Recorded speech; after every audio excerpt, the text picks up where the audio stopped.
Market में investing करने का हम सब जानते हैं कि एक प्रोसेस फॉलो किया जाता है, जैसे कि उस कंपनी के बारे में पढ़ना, उसके सारा बिजनेस मॉडल समझना, उसके फाइनेंशियल रेशियोज को कैलकुलेट करना और फिर लास्ट में उस कंपनी का पीयर कंपैरिजन करना। ये सारे ही प्रोसेस को तो हम बहुत अच्छे से जानते हैं, लेकिन यहाँ पे जो डिफिकल्टी आती है वो है ये कि स्टॉक मार्केट में 5000 से भी ज़्यादा कंपनीज लिस्टेड हैं। तो ऐसे में हम कौन सी कंपनीज को सेलेक्ट करें एनालाइज करने के लिए, ये बहुत ही डिफिकल्ट प्रोसेस होता है। और एक बार अगर हम कुछ कंपनीज को शॉर्टलिस्ट कर भी लें तो उसके बाद उनके सारे फाइनेंशियल रेशियोज को कैलकुलेट करना, उनके बारे में इधर उधर की वेबसाइट से पढ़ना, इधर उधर की वेबसाइट से डेटा कलेक्ट करना, ये बहुत ही टाइम कंज्यूमिंग और टायरिंग प्रोसेस होता है। और ये डिफिकल्टी सिर्फ आप लोग ही नहीं बट हम भी कंपनी एनालाइज करते वक्त फेस करते हैं। तो आज अगर आप इन सारी ही डिफिकल्टीज का सल्यूशन जानना चाहते हैं तो इस वीडियो को एंड तक जरूर देखिएगा।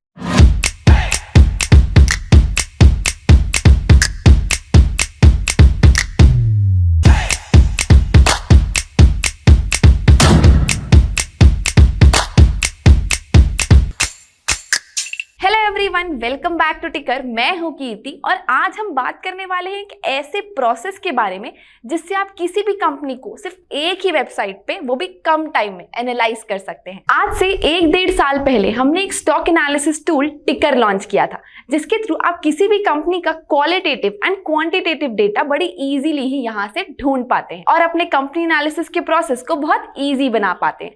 तो this video is all about analysing any listed company using टिकर। तो चलिए अब हम ये समझते हैं कि किसी भी कंपनी को एनालाइज करते वक्त आप टिकर को कैसे यूज कर सकते हैं। तो इन्वेस्टिंग स्टार्ट करने से पहले हमेशा हमें 5000 लिस्टेड कंपनीज में से कुछ ऐसी कंपनीज को शॉर्टलिस्ट करना होता है जो हमें अच्छी लगती हो।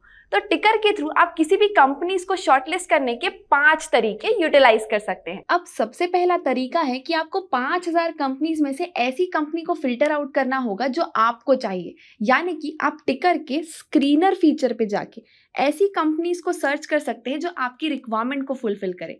मतलब कि जैसे अगर मुझे कोई ऐसी कंपनी चाहिए जिसका मार्केट कैपिटलाइजेशन अराउंड 50,000 करोड़ से 70,000 करोड़ के बीच में हो, तो मैं यहाँ पे स्क्रीनर फीचर में जाऊंगी और सर्च करूंगी market cap more than 50,000 and market cap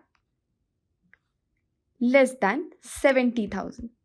अब अगर यहाँ में मैं रन स्क्रीनर करूं तो मुझे यहाँ 24 कंपनियों की सर्च आ जाती है। मतलब कि 50,000 करोड़ से 70,000 करोड़ के बीच में टाटा कंज्यूमर, आईशर मोटर, मैरिको, हैवेल्स, इन्फो एज, ये सारी कंपनियां आती हैं। तो अब इन सारी कंपनीज में से मैं अपनी रिक्वायरमेंट के हिसाब से कोई कंपनी को शॉर्टलिस्ट कर सकती हूँ। अब बात करते हैं सेकेंड वे के बारे में। अब हो सकता है कि आप में से कई लोग ऐसे हैं जिन्हें स्टॉक मार्केट का कोई नॉलेज नहीं है बट फिर भी आपको इन्वेस्टिंग सीखनी है। तो अब स्क्रीनर के अलावा हमारे पास एक और ऐसा ऑप्शन है जिससे आप कंपनीज को फिल्टर आउट कर सकते हैं, एंड वो है ब्रांड सर्च का ऑप्शन। यानी अगर आप कोई ऐसे ब्रांड्स को जानते हैं जिसे आप अपनी डेली लाइफ में यूज करते हैं तो आप उस ब्रांड के थ्रू भी कंपनीज को फिल्टर आउट कर सकते हैं। जैसे कि अगर मैं टिकर पे जाके यहाँ पे सर्च करूँ मैगी, तो देखिए मैगी सर्च करने पे नेस्ले का नाम आ जाता है क्योंकि मैगी को नेस्ले ही ओन करती है। तो वैसे ही अगर आप एलन सोली के कपड़े पहनते हैं तो आप यहाँ पे एलन सोली का नाम सर्च करेंगे तो आपको पता चल जाएगा कि आदित्य बिरला इसे ओन करती है। अब वैसे ही अगर मैं सर्च करूँ लैक्मे, तो देखिए यहाँ पे हिंदुस्तान यूनिलीवर का नाम आ जाता है। तो ऐसे ही आप ब्रांड्स के थ्रू भी कंपनीज को शॉर्टलिस्ट कर सकते हैं अपनी रिसर्च को आगे बढ़ाने के लिए। अब आते हैं थर्ड वे पे, बड़े बड़े इन्वेस्टर्स के पोर्टफोलियो से स्टॉक को फिल्टर आउट करना। कई बार ऐसा होता है कि हम ज्यादा कंपनीज के नाम तो नहीं जानते बट ये जरूर जानते हैं कि राकेश झुनझुनवाला, मनीष पोबराय, विजय केडिया, ये सब बड़े बड़े इन्वेस्टर्स स्टॉक मार्केट में इन्वेस्ट करते हैं। तो टिकर आपको हेल्प करता है कि आप अपने फेवरेट सुपर इन्वेस्टर्स के पोर्टफोलियो को एक्सेस कर सको और देख सको कि उन्होंने कौन सी कंपनी में इन्वेस्ट किया है। जैसे अगर हम टिकर पे सुपर इन्वेस्टर्स पे क्लिक करें तो यहाँ पे आपको कई सारे इन्वेस्टर्स के नाम दिख जाते हैं। और अब अगर मैं यहाँ पे जानना चाहूँ कि राकेश झुनझुनवाला के पोर्टफोलियो में कौन से स्टॉक्स हैं तो मैं व्यू होल्डिंग्स पे क्लिक करके देख सकती हूँ कि इनके पोर्टफोलियो में अभी फिलहाल 43 स्टॉक्स हैं। फिर आप इन्हीं में से कोई भी स्टॉक को अपने हिसाब से फिल्टर आउट कर सकते हैं। अब फोर्थ वे है मार्केट मूवर्स के थ्रू स्टॉक्स को शॉर्टलिस्ट करना। टिकर में आपको मार्केट सेक्शन में ये मिल जाएगा कि कौन से स्टॉक्स मोस्ट एक्टिव स्टॉक्स हैं। जैसे कि अगर हम देखें तो वोडाफोन आइडिया का वॉल्यूम अभी तक सबसे ज़्यादा है, तो वैसे ही आपको मोस्ट एक्टिव स्टॉक्स की लिस्ट यहाँ से मिल जाती है। और सेम टू सेम आपको 52 वीक हाई लो कौन से स्टॉक्स रहे हैं ये भी आपको टिकर के थ्रू पता चल जाता है। और हाँ, किसी पर्टिकुलर डे पे कौन सा स्टॉक गेनर और लूजर रहा है ये भी आपको इस सेक्शन से दिख जाता है। और कंपनीज को टिकर के थ्रू आइडेंटिफाई करने का लास्ट वे है कंपनी सर्चेस के हिसाब से। जैसे ही आप टिकर पे कोई कंपनी सर्च करते हैं, जैसे कि अगर मैं यहाँ पे आईटीसी सर्च करूं, तो सर्च करने के बाद आपको कंपनी के नाम के नीचे ही दिख जाता है कि कितने लोगों ने इस कंपनी को व्यू किया है, कितने लोगों के वॉच लिस्ट में ये कंपनी एडेड है और कितने लोगों के पोर्टफोलियो में ये कंपनी एडेड है। तो इस चीज़ से आप कंपनी की पॉपुलैरिटी का पता लगा सकते हैं कि ये कंपनी कितने लोगों की नज़र में ऑलरेडी है। तो इस बेसिस पे भी आप कंपनी को पिक कर सकते हैं। अब यहाँ हमने इन 5 स्टेप्स से ये सीख लिया कि 5000 कंपनीज में से 10-15 स्टॉक्स को फिल्टर आउट कैसे करना है। अब जब हम किसी कंपनीज को फिल्टर आउट कर लेंगे तो ये तो ऑब्वियस ही बात है कि उसके बाद हमें उन कंपनीज के बारे में डिटेल्स जाननी पड़ेंगी और उनके बारे में पढ़ना पड़ेगा। तो अब किसी भी स्टॉक को एनालाइज करने के 4 बेसिक वेज होते हैं जिसे आप टिकर के डिफरेंट फीचर्स के थ्रू कर सकते हैं। तो सबसे पहला तरीका है टिकर के हाईलाइटेड एंड कस्टमाइज्ड रेशियोज को चेक करना। जैसे फॉर एग्जाम्पल, ये तो हम सबको पता है कि इंडिया में इलेक्ट्रिक व्हीकल्स की डिमांड आगे चल के बढ़ने वाली है। तो अब ऐसे में उसके बाकी सारे पार्ट्स का तो पता नहीं, बट चाहे वो इलेक्ट्रिक व्हीकल्स हो या नॉर्मल व्हीकल, टायर तो दोनों में ही लगना है। तो हम एक ऐसी ही कंपनी के बारे में बात करने वाले हैं जो टायर मैन्युफैक्चर करती है, जो कि है एमआरएफ। तो जैसे ही आप एमआरएफ को टिकर पे सर्च करते हैं आपको कुछ इस तरीके का इंटरफेस मिल जाता है। और अगर हम इसके रेशियोज के सेक्शन में जाके क्लिक करें तो रेशियोज में आपको कुछ ऑलरेडी रेशियोज एडेड दिख जाते हैं, जैसे कि sales growth, profit growth, ROE, ROC. तो यहाँ से आप पहले तो इनका थोड़ा बहुत फाइनेंशियल्स का अंदाजा लगा सकते हैं। और अगर आपको अलग से किसी और रेशियो के बारे में जानना है तो आप यहाँ पे ऐड रेशियोज के कॉलम में उस रेशियो को ऐड कर सकते हैं। जैसे कि अगर मुझे देखना है कि कंपनी का 3 साल का एवरेज ईपीएस कितना रहा है, तो मैं यहाँ पे ऐड में जाके क्लिक करूंगी और लिखूंगी ईपीएस और 3 साल के एवरेज रेशियो को यहाँ पे ऐड कर लूंगी।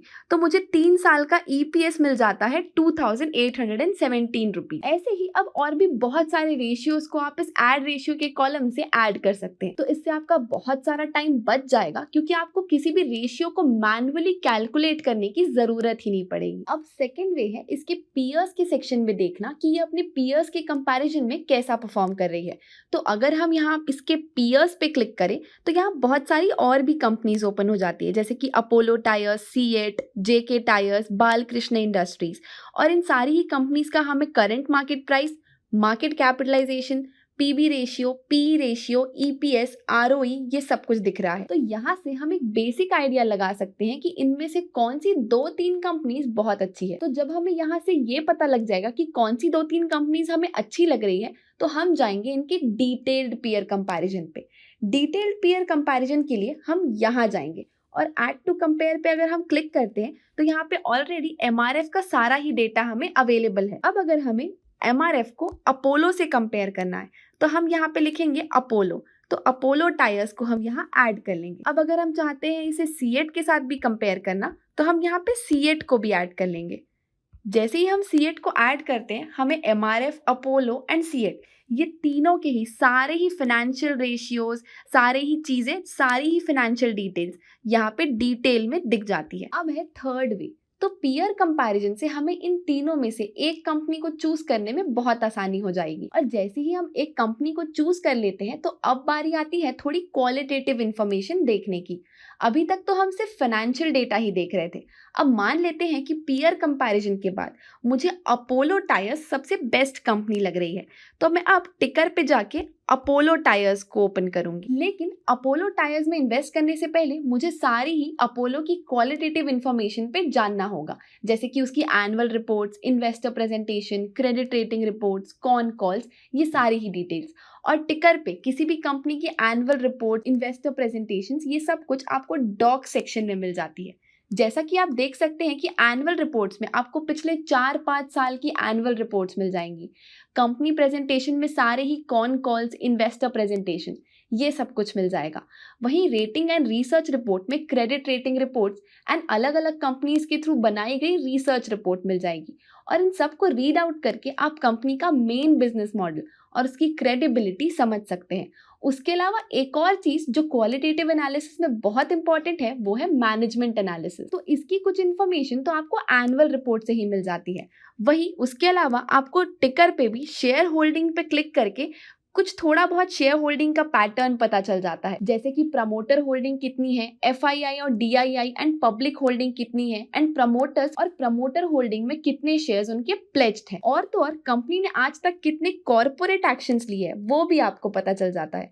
अगर आप यहाँ पे कॉर्पोरेट एक्शंस पे क्लिक करें तो आपको पता चल जाएगा कि कंपनी ने कब कब डिविडेंड डिक्लेयर किया है, कब कब बोनस डिक्लेयर किया है, कब कब राइट इशू किया है और कब कब स्प्लिट दिया है। तो ये सारी ही इन्फॉर्मेशन आपको कॉर्पोरेट एक्शन के सेक्शन में मिल जाएगी। अब आते हैं फोर्थ बट सबसे इम्पॉर्टेंट एस्पेक्ट पे। जब हम एनुअल रिपोर्ट्स एंड कंपनी की सारी बिजनेस डिटेल को पढ़ लेते हैं और हमें कंपनी और भी अच्छी लगने लगती है, तो उसके बाद का सबसे इम्पॉर्टेंट स्टेप होता है ये देखना कि क्या कंपनी की करंट शेयर प्राइस में उसे बाय कर लेना चाहिए, क्या वो अंडर वैल्यूड है। क्योंकि लॉन्ग टर्म इन्वेस्टिंग का सबसे इंपॉर्टेंट एस्पेक्ट यही होता है कि आप किसी भी स्टॉक को उसके इंट्रिंसिक वैल्यू से कम पे ही बाय करो। तो इंट्रिंसिक वैल्यू यानी फेयर वैल्यू कैलकुलेशन के लिए बहुत ज़्यादा कैलकुलेशंस करने पड़ते हैं, लेकिन टिकर के थ्रू अब ये बहुत ईजी हो चुका है। हमने टिकर पे कुछ प्रीमियम कैलकुलेटर्स प्रोवाइड किए हैं टिकर के पेड वर्जन यानी टिकर प्लस में। जैसा कि आप देख सकते हैं कि अगर आप टिकर प्लस को सब्सक्राइब करते हैं तो आपको 4 डिफरेंट कैलकुलेटर्स मिलते हैं किसी भी कंपनी की फेयर वैल्यू कैलकुलेट करने के लिए, जिसमें सबसे पहला कैलकुलेटर है DCF एनालिसिस, दूसरा कैलकुलेटर है अर्निंग मल्टीपल अप्रोच, तीसरा कैलकुलेटर है BVPS analysis and fourth calculator है ड्यू पॉइंट एनालिसिस। इन सारे कैलकुलेटर से आप काफ़ी इजीली बिना कोई एक्सेल शीट यूज़ किए फेयर वैल्यू कैलकुलेट कर सकते हैं। इवन हर कैलकुलेटर में आपको फिगर्स एंटर करने के नीचे कुछ हिंट दिए गए हैं, जिससे आपको आइडिया लग पाएगा कि क्या फिगर आपको एंटर करने चाहिए। और अगर आप इन सारी ही कैलकुलेशंस के बारे में डिटेल में जानना चाहते हैं कि कैसे हम किसी कंपनी का फेयर वैल्यू कैलकुलेट करें, तो आप ये वीडियो देख सकते हैं, जिसकी लिंक आपको डिस्क्रिप्शन बॉक्स में मिल जाएगी। तो अब फेयर वैल्यू कैलकुलेट करने के बाद जब हमें ये समझ आ जाएगा कि कंपनी अपने इंट्रिंसिक वैल्यू से कम पे ट्रेड कर रही है, तो हम उसे तुरंत बाय कर लेंगे। लेकिन इन्वेस्ट करने के बाद भी काम तो खत्म नहीं होता है, हमें उन स्टॉक्स को टाइम टू टाइम ट्रैक भी करना चाहिए। अब ट्रैकिंग का ये मतलब नहीं है कि हम हर दिन अपने पोर्टफोलियो को चेक करें, but once in a while हमें देखते रहना चाहिए कि जिन भी कंपनीज में हमने इन्वेस्ट किया है उसमें क्या अपडेट्स है, और इसमें आपको हेल्प करता है टिकर। टिकर के थ्रू आप किसी भी स्टॉक जो आपको पसंद हो या आपके पोर्टफोलियो में हो उसे आप ट्रैक कर सकते हैं। जैसे कि अगर मैं HUL में इन्वेस्ट करना चाहती हूँ और HUL करेंटली मेरी इंट्रिंसिक वैल्यू से ज्यादा पे ट्रेड कर रहा है, तो मैं स्टॉक से रिलेटेड सारी न्यूज के लिए अपडेटेड रहने के लिए उसे अपनी विश लिस्ट में ऐड कर लूंगी, और विश लिस्ट में मैं ये आई बटन पे क्लिक करके उसे विश लिस्ट में ऐड कर पाऊंगी। अब अगर मैं अपने विश लिस्ट में जाके चेक करूँ तो मुझे हिंदुस्तान यूनिलीवर उस विश लिस्ट में एडेड मिलेगी, जिससे कि मैं उस स्टॉक से रिलेटेड सारी ही डेली अपडेट्स, जैसे कि मैं इस सेक्शन में देख सकती हूँ कि जो भी स्टॉक्स को मैंने वॉच लिस्ट में ऐड किया है उनकी कोई रिपोर्ट्स अगर आ रही हैं तो उसके बारे में मुझे पता चल जाएगा। अगर वो 52 वीक हाई या लो स्टॉक है तो भी मुझे पता चल जाएगा। अगर उस कंपनी से रिलेटेड BSE ने कोई अनाउंसमेंट की है तो वो भी मुझे पता चल जाएगा। इवन अगर आप अपने इन्वेस्टेड स्टॉक्स को टिकर के पोर्टफोलियो सेक्शन में जाके अपडेट कर देंगे तो वहां से आपको ये पोर्टफोलियो समरी भी मिलते रहेगी, जिससे आपको पता लगते रहेगा कि आपने सबसे ज्यादा इन्वेस्टमेंट कौन से सेक्टर्स में किया है, कौन से मार्केट कैप में आपका कितना ज्यादा एलोकेशन है। तो उस हिसाब से आप अपने पोर्टफोलियो की फ्यूचर स्ट्रैटेजी को भी बिल्ड कर पाएंगे। इवन अगर आपको मार्केट से रिलेटेड डेली अपडेट्स भी चाहिए तो आप टिकर पे मार्केट सेक्शन पे क्लिक करके मार्केट की डेली अपडेट्स के बारे में जान सकते हैं, जैसे कि निफ्टी 50 का भी क्या चल रहा है। ऐसे ही BSE इंडाइसेस के बारे में आपको यहाँ से पता चल जाएगा, NSE इंडाइसेस के बारे में भी आपको पता चल जाएगा। इवन मार्केट मूवर्स में आपको 52 week high low stocks and today's gainer and losers भी पता चल जाते हैं। इवन आप टिकर के इस न्यू वर्जन के थ्रू IPO से रिलेटेड सारी डिटेल्स को जान सकते हैं। जैसे कि अगर मैं यहाँ पे IPO पे क्लिक करूँ तो यहाँ पे एक IPO का पेज ओपन हो जाता है, जिसमें आपको अपकमिंग सारे IPOs दिख जाते हैं। उसके अलावा अभी ऑनगोइंग IPOs कौन से चल रहे हैं आपको ये भी दिख जाता है। और अगर आप आईपीओ से रिलेटेड सारी जानकारी लेना चाहते हैं, जैसे कि फॉर एग्जांपल अभी आदित्य बिरला का आईपीओ ऑनगोइंग है, तो अगर मैं आदित्य बिरला से रिलेटेड सारी इन्फॉर्मेशन जानना चाहती हूँ तो मैं उस पर क्लिक करके सारी इन्फॉर्मेशन ले सकती हूँ, जैसे कि उसका आरएचपी, उसका डीआरएचपी, उसकी ओपनिंग डेट, क्लोजिंग डेट, आईपीओज़ की बेसिक डिटेल्स जैसे कि उसके प्राइस बैंड, उसका इशू साइज़ वगैरह। इसी के अलावा आपको आईपीओ से रिलेटेड सारे ही ब्लॉग एनालिसिस मिल सकते हैं, आईपीओ से रिलेटेड डेडिकेटेड वीडियोस भी आपको यहाँ से मिल जाएंगी, और कंपनी के सारे ही profit and loss statements, balance sheets, share holding pattern, cash flow statement, ये सारी डिटेल्स आपको इस सेक्शन में मिल सकती है। इवन सब्सक्रिप्शन डिटेल्स भी आपको यहाँ से दिख सकती है। आई होप आपको आज की हमारी ये वीडियो बहुत इंफॉर्मेटिव लगी होगी। अगर हाँ तो इस वीडियो को लाइक करना ना भूलिएगा, और हाँ, अपने कंपनी एनालिसिस करते वक्त टिकर को इंटीग्रेट करना भी बिल्कुल मत भूलिएगा। Thank you.